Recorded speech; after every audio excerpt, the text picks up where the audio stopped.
Welcome to the Resilient Recruiter.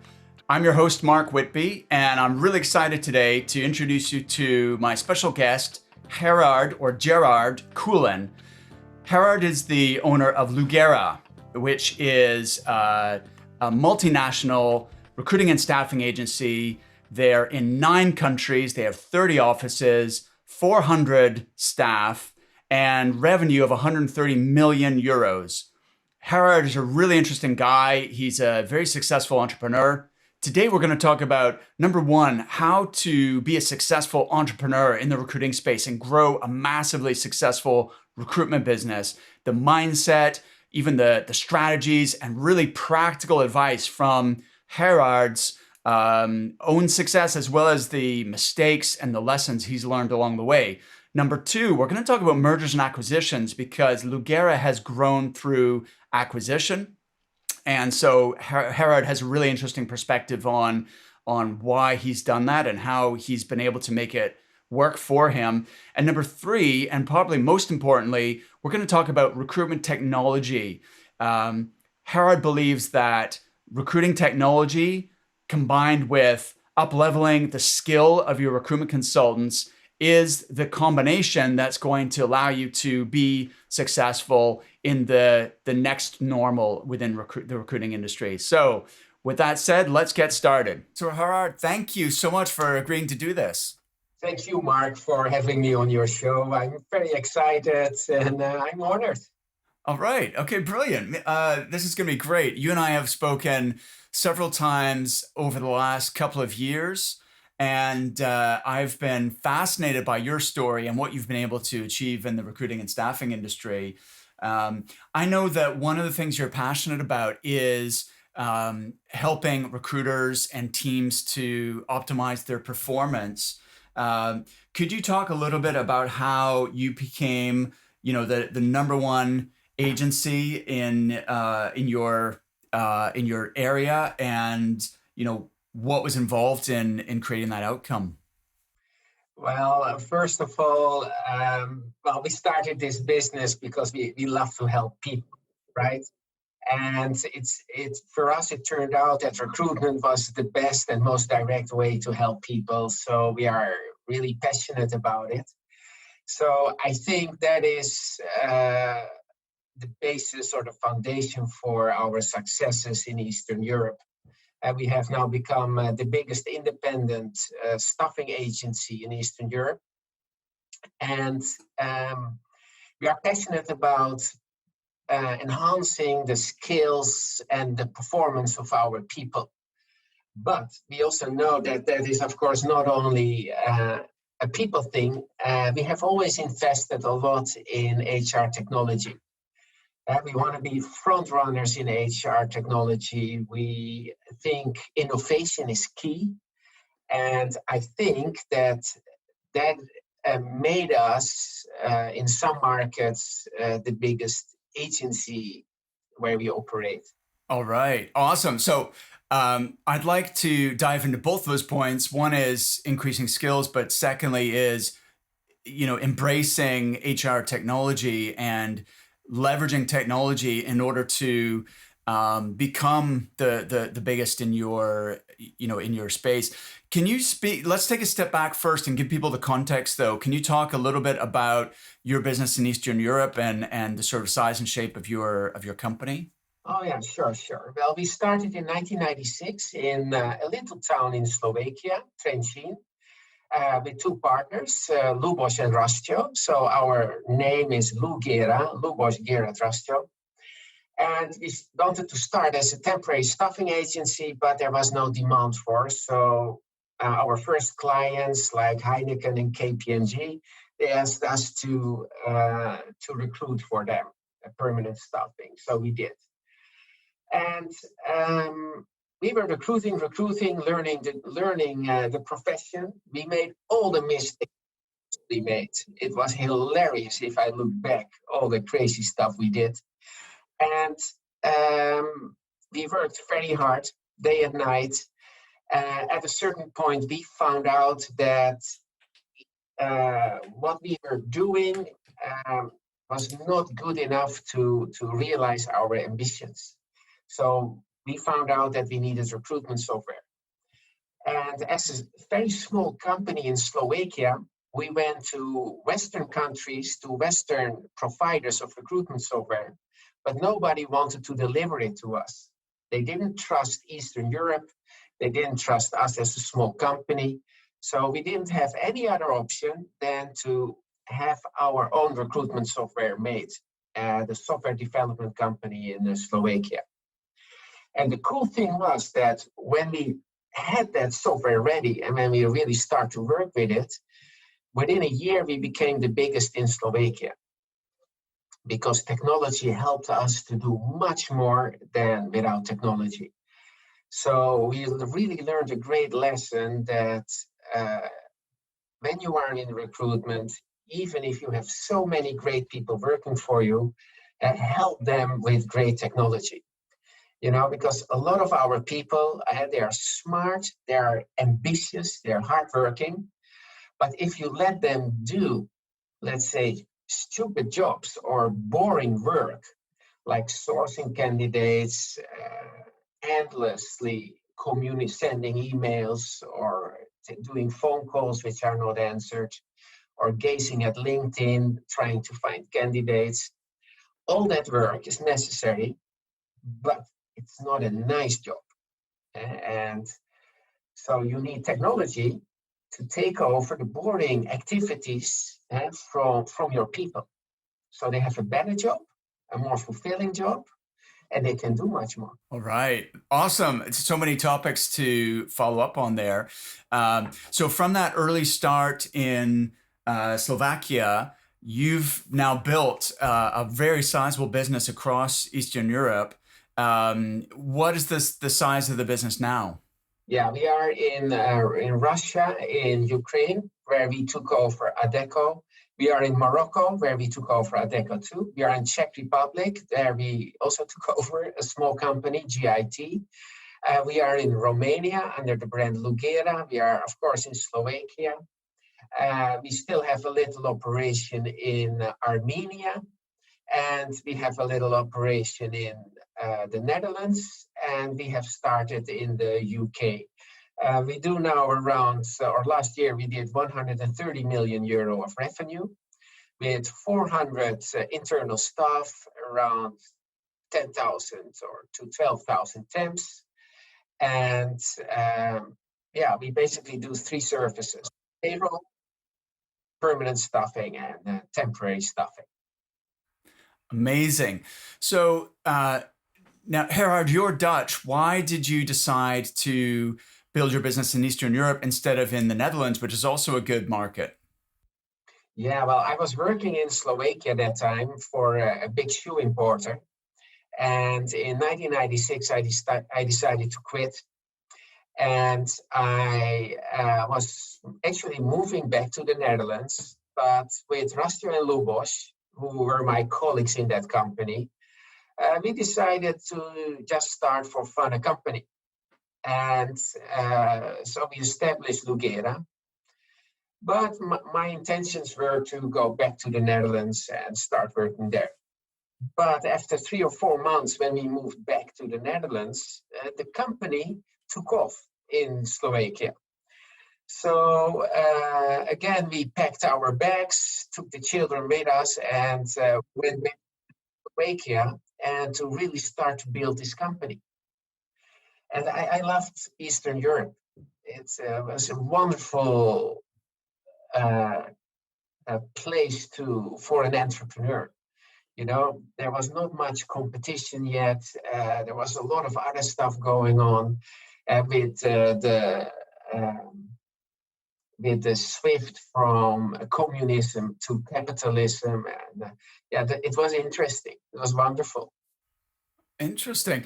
So I know of recruiting firms in the UK who might set up an office, let's say, in Eastern Europe, and they use it as, because the labor cost is much lower there, they use it to do a lot of their either back office function or even recruiting or resourcing for candidates. But they are still making placements in the sort of more developed, more established markets. But you chose to actually do business in the Eastern European countries that you've listed. And I'm just curious about that because, presumably I don't really know that much about that market. So aren't the placement fees lower and sort of the salaries less if you compare it to other currencies? Yes, absolutely. In Slovakia, our average fee is 2,400 euro for a placement fee. In Romania, it's even less. It's 1,800 euro. So in Russia, it is also less, absolutely less than in Western Europe.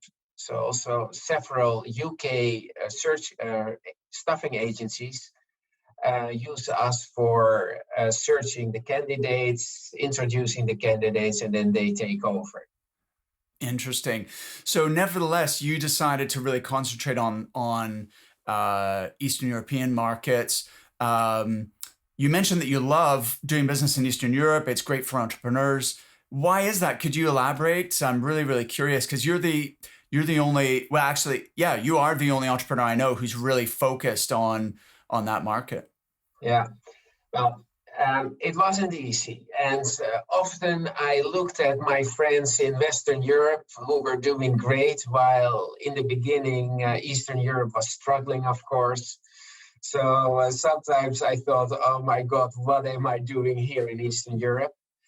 But I hang on, and eventually it was great. What is great from Eastern Europe, and certainly those times back in 1996, is that the people were very eager. So everybody was so hardworking and with so much pleasure and fun and with so much motivation that, that was just wonderful. And people went for it. We had to close the system at Friday afternoon in order to prevent people of working too much. Wow, that's awesome. Yeah, everybody was working all the time. If you would send an email at 12 o'clock in the night, you got an answer. Wow. So just people really embracing this shift from one paradigm to another and the opportunity that represented, and they were willing to work super hard. Yeah, absolutely, and very disciplined. So we have wonderful teams. Also now with the current crisis, our teams just work like crazy, and even harder if possible. Yeah, wow, that's amazing. I once ran a seminar in Warsaw in Poland, and a company there who've subsequently been acquired by Randstad, but they were an independent recruitment company started actually by an American guy whose wife was Polish. That's another story. But he set up there and he had, I think, about 12 branches around Poland, and they were doing really, really well. He brought me over to train their senior people in their management team. This is going back, I think, about 16 years ago. It was even before Poland joined the EU. And I was really impressed with how really smart and ambitious and hardworking the people were that he'd put together. So I kind of get what you're talking about. What were some of now? So I mean, that journey of so that's 96. You said you started, right? Yeah. Okay. 69. Sorry, 96. Yeah, of course. 96, and so that's over 20 years ago. Yeah. There must have been many challenges along the way. Could you highlight what were some of the biggest obstacles that you had to encounter and overcome in order to achieve the level of success that you have today? Well, when we implemented our first recruitment application, we were so busy implementing it that we nearly got bankrupt because we forgot all about sales and recruitment. Okay. So that was the biggest challenge. Then the other challenges were the frequent changes in legislation. So that wasn't easy to cope with, and governments were probably a bit inexperienced. But sometimes we got tax changes back in time. So in February, you got a tax change which started in January. So many changes, legal changes. The law for temporary staffing was not always clear in every country. Yeah. So that was tough. When we were growing, from time to time, we were faced with corrupted officials from tax authorities, etc. So those were big challenges to deal with. We never gave in, so we always keep clean and straight. But they blackmail you, so that's not always easy. Wow. But those were the things of the past, I would say, because now in all the countries it's wonderfully, greatly arranged.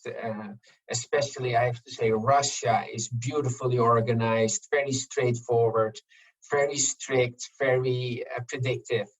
So that's totally clean. And Czech Republic, Slovakia, those are just now civilized countries, I would say, top class. And also Romania is getting better and better. I imagine that's changed a lot in the last 20 years. It seems to me that you guys have grown like incredibly and grown quickly. And sometimes growth itself creates challenges. Could you speak a little bit on like maybe the dangers of growing so quickly? Yeah, well, growing very fast is more dangerous, I would say, than a crisis. Because growing very fast means that, especially with temporary staffing, that you are immediately short of money. So if your overdraft, if your money facilities don't grow with you so fast, then you end up that you cannot pay the bills anymore if you grow too fast. So that is the most dangerous thing. And also, if you have to expand your team, you don't have time for training. People don't have time to develop fast enough as your company does. So those are actually the most, for me, how I see it, the most dangerous times in a company, that you grow fast. Right. So one is the cash flow cash flow situation, and the second is being able to onboard and train people quickly enough to keep up. And your processes. So if you grow too fast, there is no time anymore for doing all the processes correct. Right. Absolutely. So then if we break those down, what have you learned in that process that, allows you to do things differently now, and that you've figured all this out? Well, if you grow, you really have to grow with cautious. So I'm not an advocate anymore for growing just like growing. So now that we grow, we take it easy. And we only take the clients which we really want to serve, and knowing that we can do a great job for them. Because also, if you grow too fast, you make mistakes and you alienate clients from you, because you can't service them all the way you should service them. So you should grow moderately, I would say.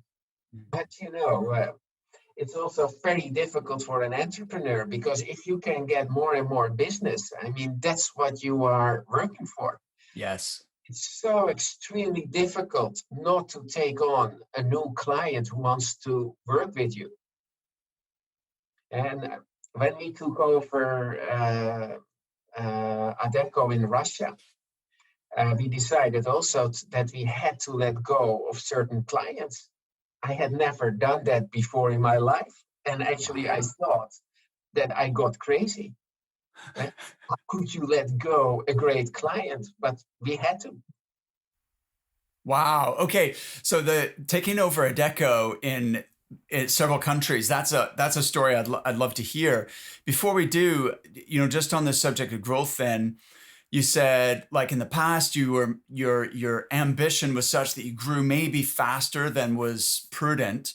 Do you have a formula now, or how do you decide like when is the right time to expand the business? Well, in the beginning, what we did is that we wanted to grow in other countries from scratch. So let's say greenfields. So we did that in Czech Republic and Ukraine, and we spent a lot of money and it didn't work out. So that was a road that we didn't want to do anymore. And the only greenfield which was a tremendous success was when I met Christina Sobwika. She's Romanian. I met her in Slovakia, and she went to Romania back to open Lugera. That was a tremendous success. And then we thought we can do that everywhere, but we couldn't. So I would never grow anymore by trying to do it myself. It's better to take over a company in a country and take it from there, because then you already have an infrastructure. What we also had a lot of problems is that once in Slovakia, we doubled our revenue in 1 year. Wow. So we took too many people on board. We made too many costs. Everybody got a car. Then those were the days that we had around 90 consultants and we had 50 company cars. Can you imagine? Wow. So, if you grow so fast, you think the sky is the limit and that you are God and that you can do everything. But then reality comes in and it points to your place again, and you have to go back and be humble. So I think the biggest danger is that you start to think that you can do everything. Right. What was the point at which that reality check hit you and you realized that you could be in trouble unless you made changes? Well, the reality check came that we suddenly didn't have money anymore to pay all the bills. So when was that? You can't fool yourself. You can't just keep on investing and neglecting, for example, your revenue, your profitability. So, Gerard, when was that, and how did you course correct? Well, we had that several moments. So in those 20 years, we had these crises, of course, in 2009. Yeah. We had it in 2011 or 12. Okay. It was in 1998 and 1999. Yeah. And I think in 2002 and 6, we had it regularly. So every 3-4 years. Yes. It took a while before we became wise, you could say. Okay. And then like what difficult decisions or changes did you have to make in order to, improve the profitability and the cash flow position? Well, the most difficult things are that you have to let go of people. And I remember very well in 2009 or 2008 when it started, we had such a great team.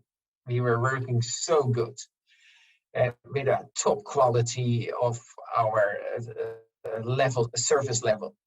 And then we had to let go of people. And there was no way of choosing who should go.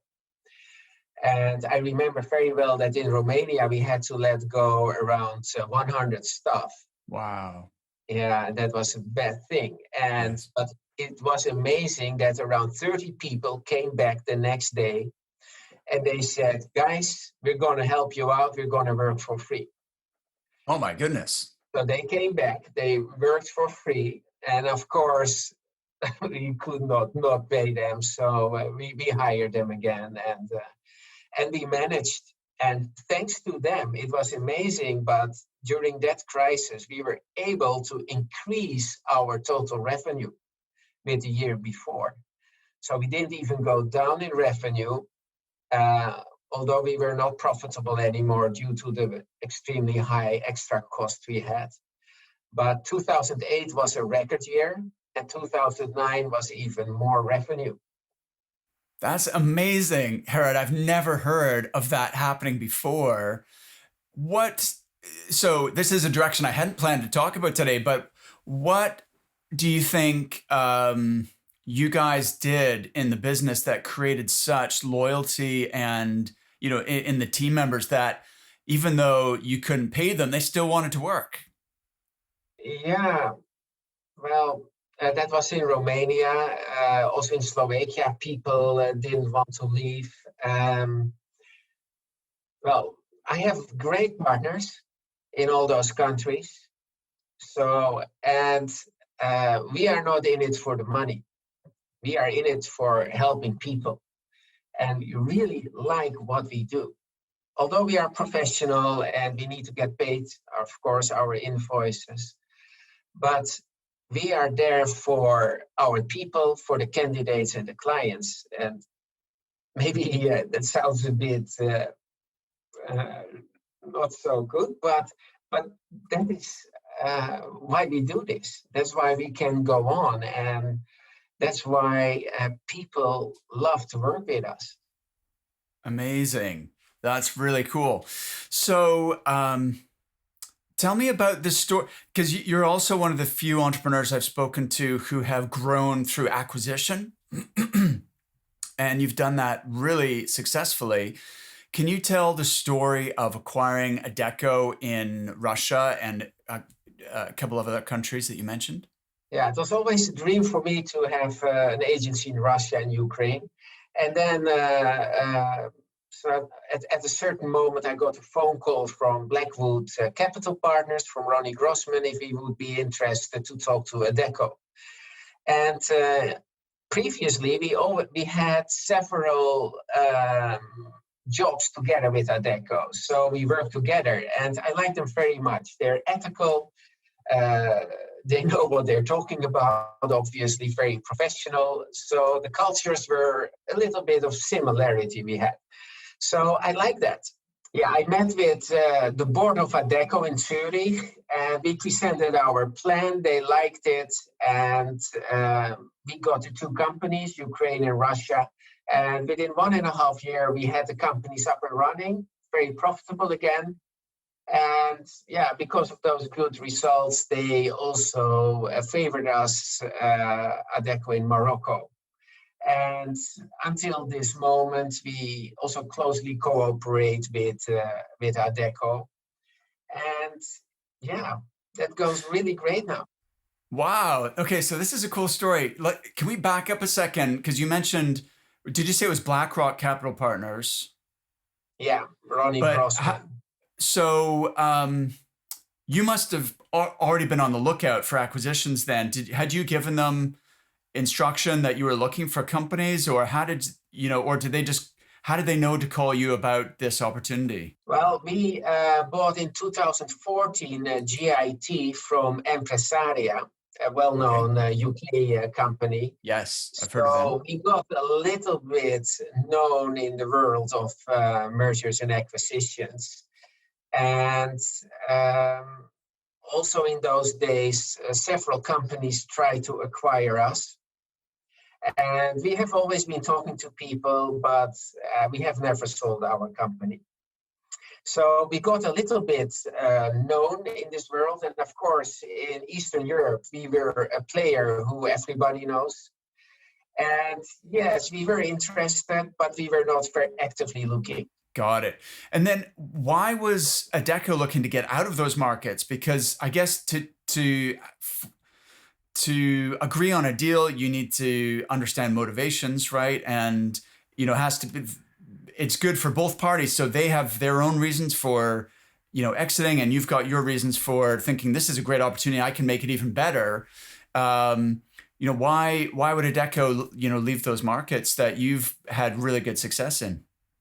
Yeah, a couple of years ago, Adecco got a new CEO, Alain de Haze, and he changed the strategy. And because of that change of strategy, they had to move out of Russia, probably, but I'm not sure. But it could be the political situation that time. And that's why they decided to move out. Then the problems with Ukraine and Russia. So I think that Yes. I don't know exactly the reasons, but I think that could be Okay. one of the reasons. Well, I mean, I guess you could argue that they're maybe higher risk, economies because of the political situation, and especially with what was going on with Ukraine a couple of years ago. My sister-in-law is Ukrainian, and her parents are in Kiev. Okay, interesting. So I guess the big question then is, within a year and a half, you made it profitable. How did you go about turning around those businesses that you acquired? Yeah, well, we obviously made a plan, but basically what we did is we were cutting costs. We were building a sales team because there were no focused sales teams. We were introducing a bit more service levels. We were improving permanent staffing. Temporary staffing was very well organized, but with too many people. So when we took over Adecco, they were with 200 people. 100 people left, not because we fired them, but they went to seek other career opportunities. So we were left with 100 people while we were doing the same revenue. So we made the operation much more efficient and with a big focus on sales, because there was actually not real focused sales in those companies. Interesting. So you increased the efficiency. You were able to keep the same revenue with fewer staff, and then you had a major focus on sales, which maybe wasn't as robust previously. You had a real focus on that. And you also strengthened their permanent offering because they were primarily focused on temp. Did I get that right? Exactly. And we let go 3 clients. So the 3 biggest clients we had to let go because we were working on a loss with them. And we were not able to increase the margin a little bit. So actually, every month we had to pay money for them being our clients. So we gradually stopped with them. It's crazy. Why do you think some of the really, like the world's biggest staffing companies would operate at a loss with certain clients? That doesn't make sense to me. Oh, that's very logical. And I would do the same. Because if they work for a big client all over the world, and Adecco is in 60 countries. So if you make a great margin in 50 countries and you make a little bit of loss in a couple of smaller countries for your operations, then in the end you have anyhow a profitable client. But just in some of your operations you make a loss, and you can easily compensate that loss with your profits you make. Makes sense. I hadn't thought of it that way. Right. Okay. I get it. So, Gerard, I want to go back to our starting point, which is that you've combined helping your recruitment consultants to develop their skills, but also giving them access to technology that really enables them to do less of the sort of repetitive, boring work that, if someone's a salesperson or someone is even in a recruiting role, you're a people person, right? That is your core. The reason you got into recruitment is because that's the part you love. And those same people are not always the best at doing, the more boring, repetitive tasks, right? Because they're not interested in that. So how have you used technology to overcome that? Yeah, well, I had a vision about what the new technology should be, and so I went on the market to start or to buy something because I thought what I invent now, what my vision is, for sure somebody made it. So I went to Silicon Valley, to Toronto, to Los Angeles, New York, Zurich, Amsterdam, wherever I went, and I talk to people, to developers, and to companies who have recruitment applications. I told them my ideas, and they all said, well, that's beautiful. If you're ready, come back to us. We will sell it for you. The thing is that our ideas, what we wanted, didn't exist, and nobody wanted to make it, not even in Silicon Valley. And we had money for it, but nobody wanted it. Everybody turned me down. So then we thought, okay, we have to develop it ourselves. So after 1 year, I found a company who could, two companies who were able to develop it. Or at least what they said is the technology is not yet there, but we will invent stuff and we will get there. So we thought we would be ready in 2 years. For 400,000 euro. Now we are 4 or 5 years already in development, and we spent 1.5 million. But we are now going live. Wow. Yeah, those are really state-of-the-art recruitment tools. And I showed it to our Ukrainian teams, our Ukrainian team, and one of our best recruiters, Vicky, she said, wow, this is recruitment magic. And we are now having results with it. So let me just try and get this straight. You had this idea of what you wanted it to do, and you went around looking for vendors who already had recruitment technology applications and asked them if they could, if they had anything like that already, or if they could build it for you, and they didn't want to do it. What was it that you were asking? What was the brief, and why weren't they interested? Because it seems like, this is something that could benefit a lot of recruitment companies. No, absolutely, absolutely. Well, I talked to Bullhorn, Job Science, Talent Rover, Job Diva, all the great applications.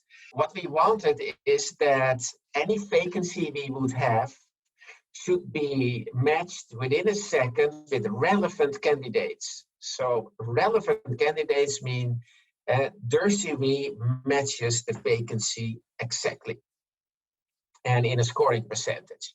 But not only in English, but also in Russian and in Dutch and in German and French and in any language. That's what I wanted. Further, I wanted that all our salespeople immediately have access to all the new vacancies posted online in a country, and that they can communicate immediately with all those companies. But as you know, a vacancy on a job portal is without contact details, without a contact person. So we needed software who finds the contact person and his or her email address, so that our salespeople can immediately communicate with all companies in need of people at the very same second that vacancy is posted. So that's what we did. But approaching a company for a vacancy is one thing, but you also need immediately to have all the relevant matched candidates for that vacancy. So our software is doing both. It matches vacancies to people. The other thing is that a lot of recruiters send their shortlist to a company. From that shortlist, let's say 5 people, only 1 is hired, 4 are not hired, but you have excellent, great people willing to move. So what this system does is that you upload these CVs, immediately you have all the relevant vacancies for those people, and with 1 click, you can approach all those companies that you have a great candidate.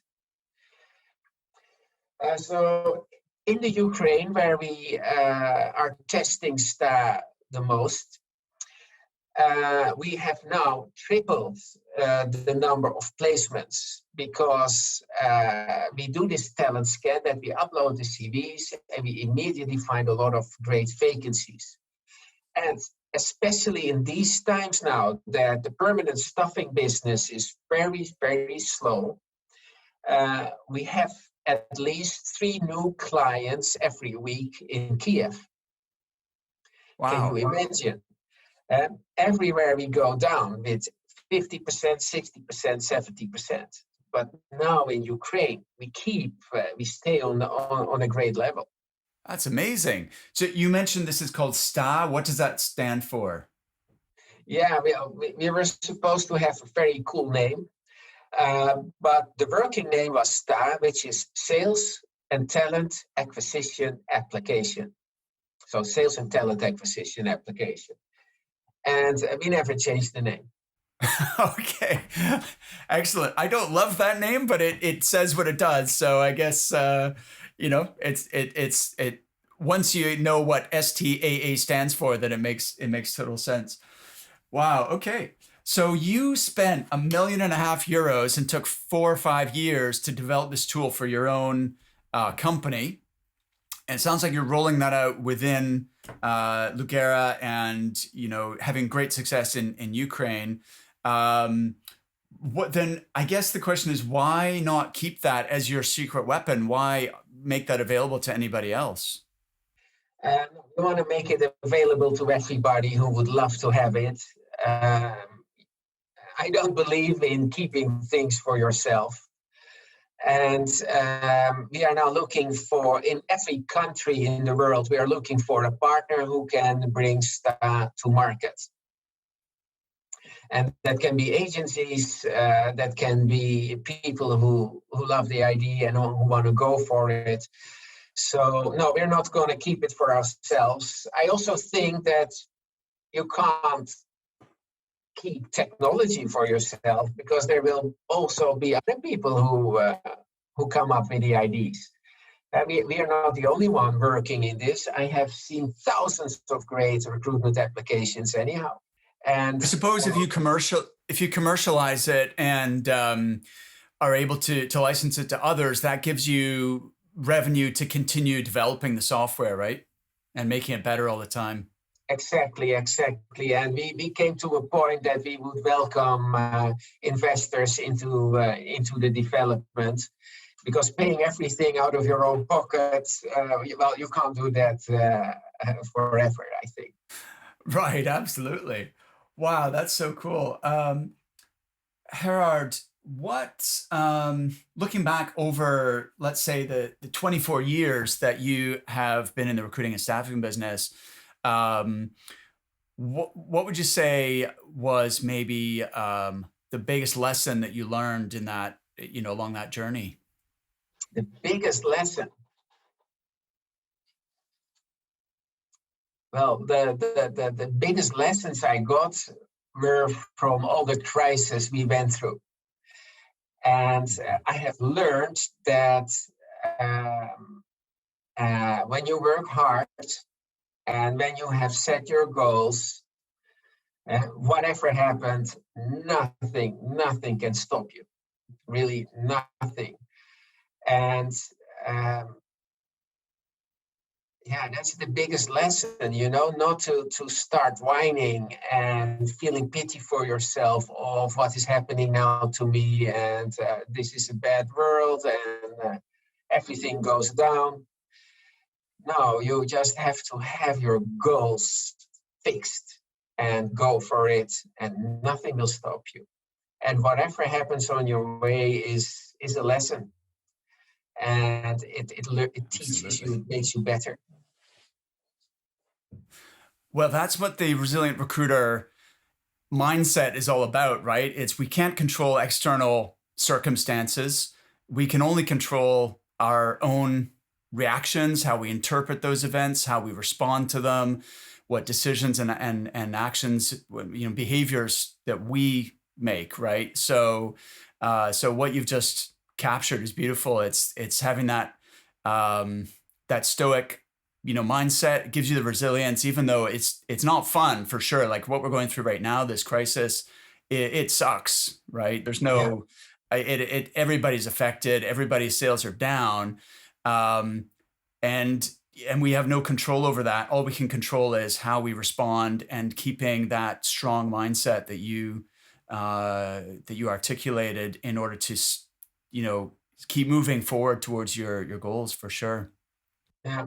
Well, Anthony Robbins once said, "You only fail if you give up." And but if you listen to all your podcasts, Mark, I always hear people who have solutions who go for it. And actually, in any time it's tough. Also, when the market is going up, you have your challenges.